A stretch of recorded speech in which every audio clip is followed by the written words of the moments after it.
इस सेशन में हम डिस्कस करेंगे स्पीड, टाइम एंड डिस्टेंस के बारे में। यह भी क्वांटिटेटिव एप्टीट्यूड का बहुत ही इंपॉर्टेंट टॉपिक है। इस सेशन में हम जानेंगे कि टाइम एंड डिस्टेंस के बीच में क्या रिलेशनशिप है। तो हमारे पास यहाँ पे 3 तरह के अलग अलग टर्म्स हैं। पहली है स्पीड, जिसे हम एस से डिनोट करते हैं। दूसरी है डिस्टेंस, जिसे हम डी से डिनोट करते हैं। और तीसरी है टाइम, जिसे हम स्मॉल टी से डिनोट करते हैं। स्पीड क्या है? एक इकाई समय में किसी वस्तु द्वारा या किसी ऑब्जेक्ट के द्वारा जो दूरी तय की जाती है या दूरी कवर की जाती है, उसको हम स्पीड बोलते हैं। स्पीड को हम कैलकुलेट कर सकते हैं। जो डिस्टेंस है, अगर हम उसे टाइम से डिवाइड कर दे तो हम स्पीड को वहां से कैलकुलेट कर सकते हैं। तो स्पीड की कैलकुलेशन हुई is equal to distance divide by time, या फिर s is equal to D upon T. Speed is equal to distance upon time. इस इक्वेशन से हम और भी इक्वेशंस बना सकते हैं, एक डिस्टेंस की और दूसरी टाइम की। तो इससे अगर हम डिस्टेंस की इक्वेशन बनाए तो डिस्टेंस होगा स्पीड इनटू टाइम, ठीक है, क्रॉस मल्टीप्लाई होगा तो स्पीड इनटू टाइम, या फिर यूं कह दें कि टी इधर आएगा तो स्पीड इनटू टाइम। ऐसे ही अगर हम टाइम की इक्वेशन देखें यहाँ पर, तो टाइम होगा डिस्टेंस अपॉन स्पीड, ठीक है। तो फर्स्ट इक्वेशन हुई स्पीड की डिस्टेंस अपॉन टाइम, और दूसरी डिस्टेंस की स्पीड इनटू टाइम, और टाइम की हुई यहाँ पर डिस्टेंस अपॉन स्पीड। तो आप क्वेश्चन के अकॉर्डिंग इन इक्वेशन को यूज कर सकते हैं। तो जो भी अगर हम इन तीनों में से क्वेश्चन के अकॉर्डिंग तीनों में से कोई भी इक्वेशन यूज करेंगे तो हमारे पास जो भी रिक्वायर्ड आंसर होगा वो हम फाइंड आउट कर सकते हैं। तो अब इस जो बेसिक पॉइंट है speed is equal to distance upon time, इससे बहुत से पॉइंट जो इम्पोर्टेंट है, जो कि है कि अगर जो स्पीड है वो कांस्टेंट हो तो जो डिस्टेंस है वो प्रोपोर्शनल होगा टाइम के। यानी कि अगर डिस्टेंस इंक्रीज होगा तो टाइम भी इंक्रीज होगा, और डिस्टेंस डिक्रीज होगा तो जो टाइम है वो भी डिक्रीज होगा, ठीक है। तो जो डिस्टेंस है वो प्रोपोर्शनल है यहाँ पर टाइम के। सेकंड पॉइंट है कि अगर हमारे पास टाइम कांस्टेंट है तो जो स्पीड है वो प्रोपोर्शनल होगी डिस्टेंस के, स्पीड प्रोपोर्शनल होगी डिस्टेंस के। और थर्ड पॉइंट है कि अगर यहाँ पर डिस्टेंस कांस्टेंट हो तो जो स्पीड है वो टाइम के इनवर्सली प्रोपोर्शनल है। यानी कि अगर स्पीड ज़्यादा है तो टाइम कम लगेगा, और अगर स्पीड कम है तो टाइम ज़्यादा लगेगा, ठीक है। तो जो स्पीड है वो इनवर्सली प्रोपोर्शनल है अगर डिस्टेंस कांस्टेंट है तो ये थे इम्पोर्टेंट पॉइंट, और ये थी इक्वेशन स्पीड की डिस्टेंस अपॉन टाइम, और डिस्टेंस की स्पीड इनटू टाइम, और टाइम की डिस्टेंस अपॉन स्पीड। इन वेरिएबल्स के वेरियस यूनिट ऑफ मेजरमेंट को देखते हैं। फॉर एग्जांपल यहाँ पर है डिस्टेंस। डिस्टेंस को हम काफ़ी वेज में मेजर करते हैं, जैसे कि metre, kilometre, inches, centimetre etcetera, इनमें मेजर कर सकते हैं। ऐसे ही टाइम को हम मेजर कर सकते हैं सेकंड में, मिनट्स में, आवर्स में, डेज में एक्सेट्रा। ऐसे ही हम टाइम को भी मेजर कर सकते हैं। तो हम स्पीड को किस यूनिट में मेजर करेंगे? फॉर एग्जांपल की जो डिस्टेंस है वो किलोमीटर में है, और जो टाइम है वो हमें आवर्स में दिया हुआ है, तो स्पीड होगी किलोमीटर पर आवर। ऐसे ही मान लो कि जो डिस्टेंस है वो हमें मीटर में दिया है, और जो टाइम है वो मिनट्स में दिया है, तो स्पीड होगी मीटर पर मिनट। या फिर जो डिस्टेंस है वो मीटर में दिया हुआ है और जो टाइम है वो सेकंड्स में दिया हुआ है, तो स्पीड होगी मीटर पर सेकंड, ठीक है।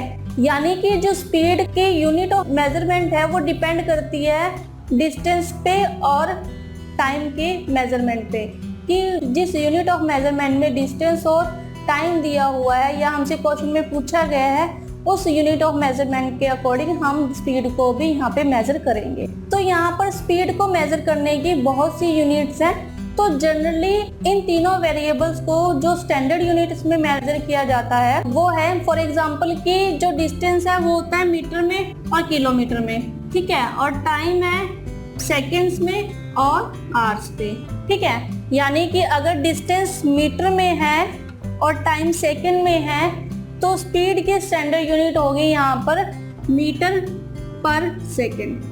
ठीक है, ऐसे ही अगर जो डिस्टेंस है वो किलोमीटर में है और जो टाइम है वो आवर्स में दिया हुआ है हमें, तो स्पीड होगी यहाँ पर किलोमीटर पर आवर। ठीक है, तो इस तरह से आप स्पीड की स्टैंडर्ड यूनिट को मेजर कर सकते हो।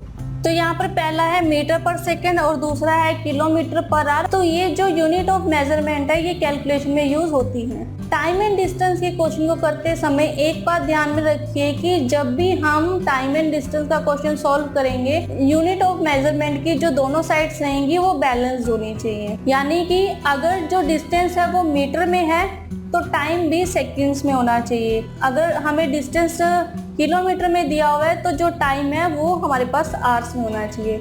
अगर हमारे पास डिस्टेंस जो है वो मीटर में दिया है लेकिन टाइम हमें आवर्स में दिया है, तो हमें इस आवर्स को या तो सेकंड्स में कन्वर्ट करना होगा या फिर इस मीटर को किलोमीटर में कन्वर्ट करना होगा। ऐसे ही मान लो कि अगर हमें डिस्टेंस किलोमीटर में दिया हो और टाइम हमें सेकंड में दिया हो, तो हमें इस सेकंड को आवर्स में कन्वर्ट करना होगा या फिर इस किलोमीटर को मीटर में कन्वर्ट करके हम जो स्टैंडर्ड यूनिट के अकॉर्डिंग दोनों साइड को बैलेंस करेंगे। तो ये एक इम्पॉर्टेंट पॉइंट है कि जब हम टाइम एंड डिस्टेंस का क्वेश्चन करें तो दोनों साइड को बैलेंस रखें। तो आइए जानते हैं कि हम कैसे जो दोनों साइड्स हैं या एक यूनिट को दूसरी यूनिट में कैसे कन्वर्ट कर सकते हैं। फॉर एग्जाम्पल कि अगर हमें किलोमीटर को मीटर में कन्वर्ट करना हो तो हम वो कैसे कन्वर्ट करेंगे, और अगर हमें आवर्स को सेकंड में कन्वर्ट करना हो या फिर सेकंड को आवर्स में कन्वर्ट करना हो तो हम उनको कैसे कन्वर्ट करेंगे। तो हम डिस्टेंस से स्टार्ट करते हैं। माना कि डिस्टेंस है 1 किलोमीटर। ठीक है, डिस्टेंस है 1 किलोमीटर। तो अगर हम इसे मीटर में कन्वर्ट करेंगे तो ये होगा 1000 मीटर। यानी कि अगर हमें किलोमीटर से मीटर में कन्वर्ट करना है तो जो भी वैल्यू हमें क्वेश्चन में दी होगी हम उसे 1000 से मल्टीप्लाई करेंगे जब किलोमीटर से मीटर में कन्वर्ट करेंगे। और अगर हमें मीटर से किलोमीटर में कन्वर्ट करना है तो जो भी वैल्यू दी होगी उसे हम 1000 से डिवाइड करेंगे, 1000 से डिवाइड करेंगे ताकि मीटर से किलोमीटर में कन्वर्ट कर पाए। ऐसे ही सेकंड है टाइम। यानी कि अगर हमें 1 आवर को सेकंड में कन्वर्ट करना हो या मिनट्स में कन्वर्ट करना हो तो कैसे करेंगे। हमें पता है 1 आवर में 60 मिनट होते हैं, है ना। तो अगर हमें आवर से मिनट में कन्वर्ट करना है तो जो भी हमें यहाँ पर वैल्यू दी होगी हम उसे 60 से मल्टीप्लाई कर देंगे तो मिनट्स में आ जाएगी हमारे पास यूनिट्स। और अगर हमें मिनट से आवर्स में कन्वर्ट करना है तो हम 60 से डिवाइड कर देंगे। ठीक है, जो भी वैल्यू हमें दी होगी। और अगर हम 60 को 60 से मल्टीप्लाई करें तो हमारे पास आ जाएंगे सेकेंड 60 into 60 यानी कि 3600 सेकेंड्स। तो यानी कि 1 आवर्स में 36 सेकेंड्स होते हैं। तो अगर हमें आवर्स को सेकंड में कन्वर्ट करना है तो हम 3600 से मल्टीप्लाई करेंगे, और अगर हमें सेकंड से आवर में कन्वर्ट करना है तो हम 3600 से डिवाइड करेंगे। फॉर एग्जांपल यहाँ पर 1 किलोमीटर को हमने मीटर में कन्वर्ट करना है, तो अगर हमारे पास 2 किलोमीटर है तो हम उसे मीटर में कैसे कन्वर्ट करेंगे। ठीक है, अब 2 किलोमीटर है, अगर हम इसे मीटर में कन्वर्ट करेंगे तो 2 into 1000 is equal to 2000 metre. ठीक है, और ऐसे ही अगर मीटर से किलोमीटर में कन्वर्ट करेंगे, फॉर एग्जांपल कि 2000 मीटर को किलोमीटर में कन्वर्ट करना है तो 2000 डिवाइड बाय 1000 तो 2 किलोमीटर यहाँ पर आंसर आ जाएगा। ऐसे ही अगर यहाँ मान लो 2 आवर्स हैं, ठीक है, 2 आवर्स को हमने कन्वर्ट करना है सेकंड्स में, तो हम क्या करेंगे 2 आवर्स को 36 सेकंड से मल्टीप्लाई करेंगे यानी कि 2 into 3600 तो यह है 7200 सेकेंड्स। और अगर हमें 72 सेकेंड्स को आवर्स में कन्वर्ट करना हो तो हम 7200 को 3600 से डिवाइड करेंगे तो हमारे पास 2 आवर्स आ जाएंगे। तो इस तरह से आप इन्हें कन्वर्ट कर सकते हो। अब समझते हैं कि हम स्पीड को एक यूनिट ऑफ मेजरमेंट से दूसरे यूनिट ऑफ मेजरमेंट में कैसे कन्वर्ट करेंगे। तो स्पीड है यहाँ पे 1 किलोमीटर पर आवर, यानी कि 1 किलोमीटर डिवाइड बाय 1 आवर, यही मतलब हुआ इसका, है ना, किलोमीटर पर आवर। तो 1 किलोमीटर पर आवर। अगर हमें इसे मीटर में कन्वर्ट करना हो तो हम कैसे करेंगे, इसको 1000 से मल्टीप्लाई करेंगे यानी कि 1000, और अगर हम इसे 3600 से मल्टीप्लाई करेंगे 3600। ठीक है, तो अगर हम इसे सिंप्लीफाई करें तो ये 5 टाइम और 18 टाइम यानी कि 5/18 मीटर पर सेकेंड। ठीक है, क्योंकि हमने इसको मीटर पर सेकेंड में कन्वर्ट किया है, तो ये मीटर बने और ये सेकेंड बने, तो मीटर पर सेकेंड। तो हम यहाँ से ये कह सकते हैं कि 1 किलोमीटर पर आवर इक्वल होता है 5/18 मीटर पर सेकेंड के। ठीक है, तो हम इसको 1000 से मल्टीप्लाई ना करके अगर हमें किलोमीटर पर आवर से मीटर पर सेकेंड में कन्वर्ट करना है, तो हम इसको 1000 और 36 से मल्टीप्लाई करने की जगह जो भी वैल्यू हमें क्वेश्चन में दी होगी उसको हम डायरेक्टली 5/18 से मल्टीप्लाई करें तो हमारे पास मीटर पर सेकेंड यहाँ पर डायरेक्टली आ जाएगा। तो इससे हम ये भी कह सकते हैं कि जो मीटर पर सेकेंड है, 1 मीटर पर सेकेंड में 18/5 किलोमीटर पर आवर के इक्वल है। जो 1 मीटर पर सेकेंड है वो 18/5 किलोमीटर पर आवर के इक्वल है।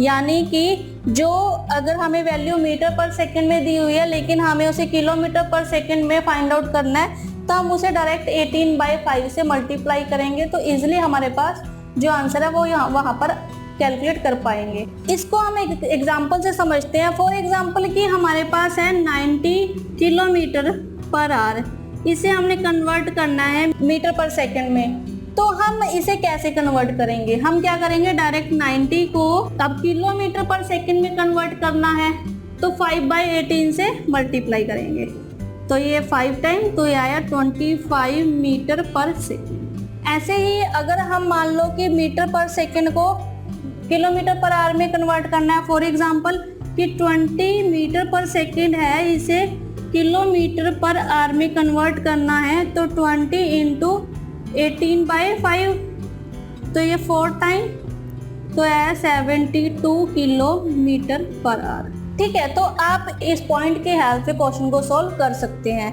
डायरेक्ट अगर मीटर पर सेकेंड में कन्वर्ट करना है किलोमीटर पर आवर को तो 5/18 से मल्टीप्लाई करो। अगर मीटर पर सेकेंड को किलोमीटर पर आवर में कन्वर्ट करना है तो 18/5 से मल्टीप्लाई करो। सिंपली मल्टीप्लाई करके हम क्वेश्चन को इजीली सॉल्व कर सकते हैं। तो ये इम्पोर्टेंट पॉइंट है ताकि हमारी जो दोनों साइड है हम उसे बैलेंस्ड कर सके, और पहले आपने दोनों साइड को बैलेंस करना है, उसके बाद जो भी क्वेश्चन का प्रोसेस रहेगा उसे हम शुरू करेंगे। तो ये जो पॉइंट है मीटर पर सेकेंड को किलोमीटर पर आवर में और किलोमीटर पर आवर को मीटर पर सेकेंड में हम कैसे कन्वर्ट कर सकते हैं।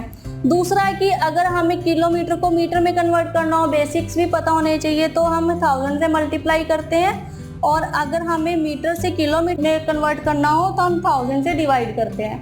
और ऐसे ही अगर आवर्स को मिनट्स में तो 60 से मल्टीप्लाई, और सेकंड्स में तो 3600 से मल्टीप्लाई, और अगर मिनट से आवर्स में तो 60 से डिवाइड करेंगे, और अगर सेकंड से आवर में करना है तो 3600 से डिवाइड करेंगे।